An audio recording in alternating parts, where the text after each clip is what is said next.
As we turn right now to what happened this weekend in Cleveland, Ohio, where about 1,000 Black Lives Matter supporters gathered for an historic conference to raise national attention about police brutality and other pressing issues, including immigration rights, economic justice, and LGBTQ rights. Democracy Now! Spoke Friday to 3 of the founders of the Black Lives Matter movement. This is Opal Tometi. But we will turn to the clip of people speaking at the conference in Cleveland. Sherrod Brown. I'm with several different organizations. Right now, I currently teach social justice with Sadie Nash Leadership. We've been through a lot this year, since August and before then. And it's trauma compounded on trauma for people who are in Black communities, right? So this has been a learning space, a healing space, a politicizing space, a radicalizing space. We get to love upon each other, affirm each other, check each other, hold each other accountable, and I think that's really important. It's sustaining us moving forward. There is collective healing and not having to worry about filtering yourself or worrying about, at least in some instances, not feeling unsafe, right? Because you're amongst family. Marshall Edward Conway, a former political prisoner for the last 44 years. I don't believe that Black freedom can exist without world freedom. We need to free the planet. We need to free the human race. We need to work together across all the different lines, and it is only because of creating a space for everybody to be a human being can we be a human being and have Black freedom. We need to work together.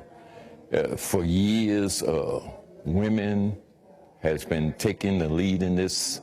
We need to involve ourselves. We need to engage ourselves. We need to put aside our moralistic or ideological differences and realize that as a Black community, we are all under threat. We are under the threat of genocide. We are under the threat of mass incarceration. We are under the threat of impoverishment. And we definitely have a community that's collapsing. And if we don't come together, reach out to the youth, to the elders, to every segment of the community, then we're going to be in real trouble.